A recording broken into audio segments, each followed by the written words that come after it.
Hello, my name is Kate Cherry and I'm the Regional Director of the Athena Network in Bedfordshire and St Albans. What's Athena? We are a women's business networking and development club, and we have monthly meetings across those two regions, obviously now virtual. And something I like to do is highlight our members and spotlight them, if you will, through an little interview that we put out there so that the wider world can know how fabulous they are. Because we know how fabulous they are, because we're all about building relationships with them. So I'm here today with Enfys Maloney, who is a travel counsellor with Travel Counsellors. Hi, Enfys. Hello. Thank you for joining me here today. I'm really looking forward to sharing a bit more about what you do. I think it's a really hot topic at the moment, travel, isn't it? So we're going to try and talk about how is it you help people, how you started to do what you do, and what your passion is. So just tell us a little bit about Travel Counsellors and you in particular. What does your business do and how do you help people? Okay, so first of all, thank you for having me. It's great to see you after a few weeks off. So Travel Counsellors is a big independent travel franchise business based up in Manchester. So I am an individual travel counsellor under that bigger umbrella. So I've got best of both worlds really. So I'm quite a small personable business. I have my own client base and I operate as I want, but I've got this bigger umbrella franchise company behind me providing all the financial protection, all our corporate agreements and all the other departments that you'd get in a bigger business. I've got use of those, but me as an individual, I get to focus on what I'm good at, which is planning holidays. Fantastic. And so I know a fair bit about Travel Counsellors because I've worked and got quotes, and you're doing a quote for me at the moment, aren't you? But how you're completely independent with that umbrella. So how did you come to do what you do now? What was the story? So I'm going to jump back about 12 years, I think. So I graduated and went to work in recruitment, which was quite a salesy environment for a couple of years, which I actually loved. But I decided, sod this, let's go traveling. So me and my now husband went traveling for like 2 years, which was totally amazing. And when I got back, I was like, I'm going to work in travel. And I started at STA Travel, which is why I was so sad to see them fold the other day, because they were such a great company to start with. And they obviously focus on adventure travel and lots of bespoke itineraries, which got me grounded and got me started in my career basically. And then I jumped to another company in Bristol and did high-end bespoke tours to Southeast Asia and Japan, and we were a supplier to Travel Counsellors. So when Travel Counsellors had an inquiry for that part of the world, they would come to us as a specialist company. We would deliver that holiday with Travel Counsellors. So I'd been involved with Travel Counsellors as a supplier for a lot of years before I joined as a travel counsellor myself. And that was just simply because we relocated and I left my physical job in Bristol, and I thought, do you know what, I wanted to be self-employed and be master of my own destiny for so long. This is a perfect opportunity. And I was out pushing the pram, I think, in the park, and I had a bold idea. I was like, oh my God, I can join Travel Counsellors. Yeah. Got home, called the recruitment team, and more or less jumped straight in. That's amazing. And that was 2 years ago. And it's apart from COVID being a massive spanner in the works, it's been brilliant. I've really, really enjoyed it.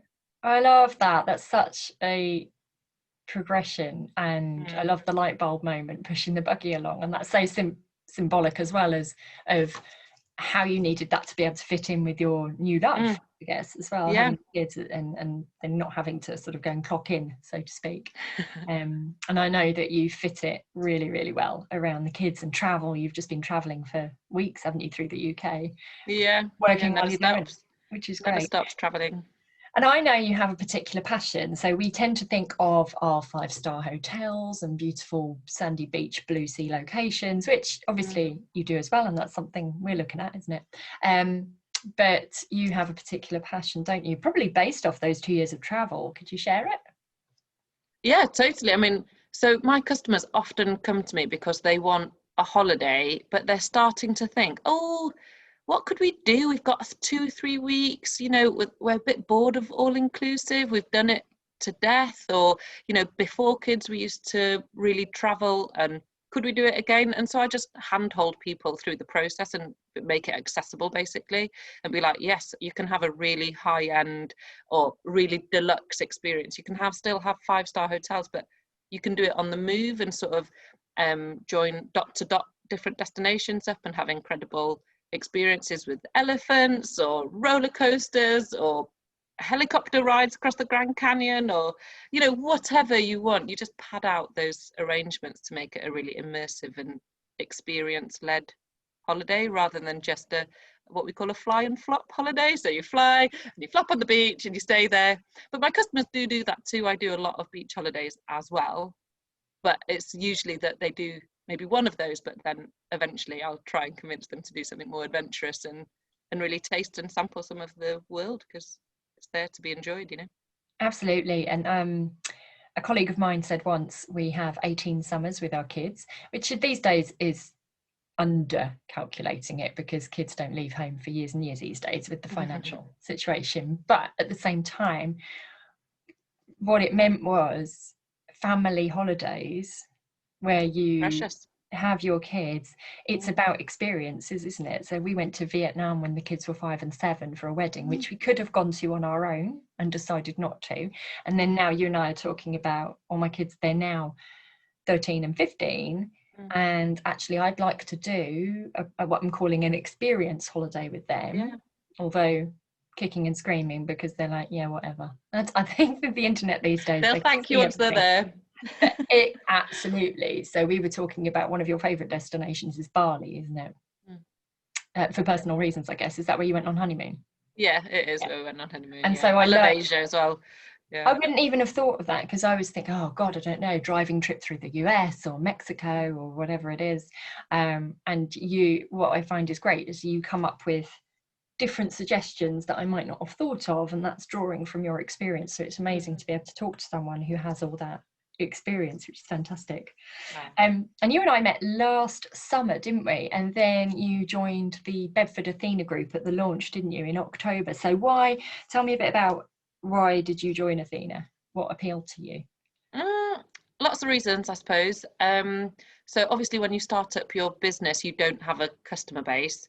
But not only did I not have a customer base, I didn't have a friend base, a social base at all, because we just relocated here from Bristol. So I started from scratch at all levels, if you like. And I think I'd done a bit of networking and I found I really like it, basically. Some people really don't like it. I'm one of those people who really do, because I'm a social creature and I don't really want to be working all by myself. I miss like the team spirit of having colleagues, I guess. But I came to the Athena launch and you had some really amazing speakers, and everybody there, although I wasn't one of them, everyone seemed to know each other, and that seemed really like a really friendly but business orientated sort of space. And then when there was a new Bedford group starting, I was like, perfect, it's 10 minutes down the road, which means I can fit it into my day. And yeah, it was just a really decent group of ladies. But not only that, I mean, even in all the cappuccino connections and all the groups that go beyond, that immediate reach, everyone's just been super interesting, I suppose. Everyone's sort of on a similar but different journey. In my personal life, I don't know that many people who are self-employed. So having people who you can speak to about being totally self-employed and what that means is quite a different relationship to your work than if you're employed, I think. So, it does have lots of benefits. I have had quite a lot of business from networking generally, Athena and other groups or drop-ins. So I think there's a financial value, but there's also a sort of another value which you can't really put your finger on, in terms of just it's just a good use of time just for your headspace as well.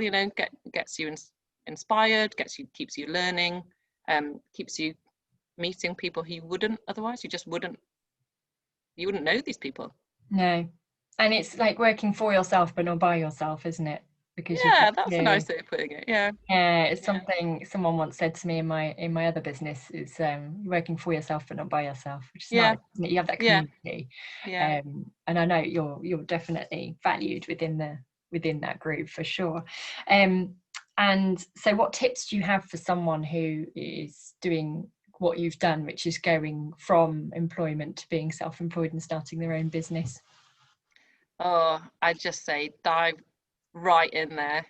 You know, a lot of people want to be like, get everything in order before you start and figure it all out before you start. But this is a learn on the job roller coaster. Being self-employed, like, you're always going to be learning. So you may as well start with what you've got, which is your expertise, and figure out everything else as you go. You'll meet the people you need to meet, or, you know, if you need an accountant, you can find an accountant. If you need business advice, get a coach. You know, just as long as you've got, you know, an interest to be self-employed and you've got a passion for something, then it's all there waiting for you to do it. It's, you know, so just dive right in and have some self-belief. Like, people are so worried and there's nothing to worry about.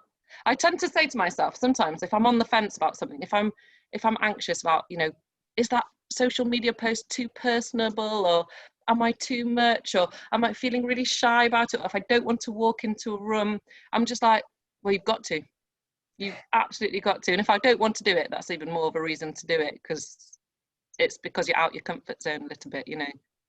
I don't know.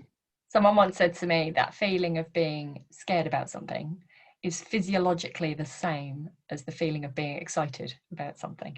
Yeah. So just tell yourself you're excited about it. Yeah, well, you are probably.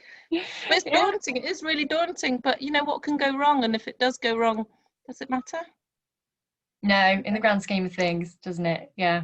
Just get involved. Get yourself a good support network. Join Athena. And I that's love it, you that. know. Thank you for that. Yeah, It's so true. I see so many people, I mean, over the years, I've seen so many people setting up in business and spend an inordinate amount of time in setup mode. So sorting out marketing, usually with people they've just Googled, getting very expensive websites created, or business cards, or I've had people say, oh, I can't come networking until I have my business cards. Obviously now, don't need business cards at all. But until we get back in person, will we even be allowed to pass them around? well, that's the thing, isn't it? We'll have to see. Yeah, things are going to be, new normal is different to old normal, let's say. But I think you're right. It's get going and find yourself an environment where you can find those people who are going to help you, but also the same way you help your clients is be a friend at the same time. Absolutely. You know, that's what it's about. Yeah. Perfect. You know. So what's next for you and your business? Well, I think anybody working in the travel industry have got a lot to rebuild, I guess. Over the last year, I've lost all my holiday departures more or less cancelled for the last 6 months. So I've got a lot of if it's not too personal, from a revenue stream perspective, it's when people travel, isn't it, I get paid on departure. Holiday a year ahead. You're not. It's the same as I've got an Airbnb. I'm paid when people check in. Yeah. Even if they booked it and paid for it 6 months before. Yeah. Yeah. So anything that I was paid on departures that I'd cancelled, I need to pay back as well. So that's a sort of a double blow. And because then I haven't been booking so much for the future, it is just a massive dip in travel, and I just don't take it personally. I think that this has happened to everybody, and I've not lost a single customer over the course of this last 6 months. I've just forged better relationships with them. They've been a joy to work with, and a lot of them haven't necessarily totally cancelled. It's just moving them. So I think I'll be able to salvage my business pretty easily, to be honest. I don't feel at all worried about it. It's just a matter of time, and having the same confidence when I first started, you know, just starting again a little bit, you know, just carrying on. And people still want to experience, and still people want to travel, whether that's more in the UK, that's fine, or doing a bit things that are maybe not quite so out there as they would have year before last. But you know, people want to connect and people want to experience, and that's what holidays and travel is all about. And to blow your trumpet for you, because people generally aren't so good at blowing their own trumpets, Travel Counsellors as an organisation, within Athena and within the regional directors, it's right in the beginning when people were being isolated, stuck on holiday because flights were stopping, and you know, back in March and all of that, or even February that started, didn't it? We knew from then that a travel counsellor will come out of this in a much better situation than someone else, because the way you guys handled and continue to handle your customer service with people, looking after them. I think I remember a moment where you said to me, you know, for example, you've got a queue of 100 people waiting, trying to get home. You would be the one to speak to your client and say, no, actually go this way and speak to that person, you know, and I believe that was a conversation I had with you. And so, because of how you guys operate, the relationships you build, there's not the sort of quick, I need to make a sale. It's, I'm going to talk with someone about what their holiday is until it's right time to book it. And I felt that as well as a customer. So I think you're in a good place with travel counsellors for sure. Yeah, I guess, and in good hands as a customer as well, because if something is what you've instilled in me is if a holiday is booked end to end, because I used to be the serial, let's look at the flights, let's look at the hotel, we'll sort out how to get from there to there and book it ourselves. Very luckily, whenever I've done that, nothing's gone wrong, particularly in Vietnam and Dubai. However, this has just shown to us that how essential it is to have someone end-to-end responsible for your experience. Yeah, and to be fair, you can still have that kind of booking under the package protection with the travel agent or travel counsellor. You know, you can book all those different hotels that you found and that you select, and we can book the trains in between or the flights in between. You can still have a really adventurous itinerary. But yeah, the package protection is invaluable these days. The airline failure protection is invaluable. Proper travel insurance, you just have to have it, even on UK bookings now. And yeah, having somebody just look to know that is holding your hand and managing that booking and sharing the joy of booking it, sharing the joy of looking forward to it, talking to you about it, how when you got back, and then making recommendations to you about what you loved this time, what you're going to recreate next time. You know, it's just such a personable relationship, and I guess that's the bit I like, to be honest. You know, awesome. The sales are like a happy byproduct, you know, of that actually just providing what people love to do and just helping them deliver in it. It's and great good customer service. That's awesome. Thank you so much, Enfys, for your time. It's been really lovely speaking to you about what you do and how you help people. I hope you enjoyed that, those who've been watching on replay, because this is recorded. If you would like to know more about Enfys and what she does, obviously I've tagged her so you can click through and communicate with her that way. Is there another way you like people to connect with you, Enfys? Well, I'm all over social media, so you can find me on Facebook, search for Enfys TC. I've got a hashtag Enfys TC, which is ENFYS TC, and that's on LinkedIn, Instagram, and Facebook. So brilliant. Yeah, perfect. But come and find my page and follow what I do. That'd be great. And check in with you. Great. So if anyone would like to know any more about our Athena meetings, then you can contact me. So I have published this on my platform, so that should be fairly easy to do. We have groups in Bedford, where you'll find Enfys, Woburn, Salford, Luton, St Albans North and St Albans South. And in October, I'm launching a virtual only group, because what we've found during lockdown is that some people have really enjoyed that time saving in commuting to a meeting. They've actually found they've been able to build stronger relationships and further afield, being able to visit different groups, and also catering for people who may have challenges getting out to networking due to childcare or other maybe health reasons. So that is launching the 20th of October. If you know anyone who'd like to know more about that, then please drop me a message. So thanks again, Enfys, and thanks for having me. You're very, very, very welcome, and I get to see you again on tomorrow, isn't it, our first Bedford meeting of the autumn. All right, well, actually, I'll meet your sister because you're not there. Anyway, so over and out. Have a wonderful day. Thank you.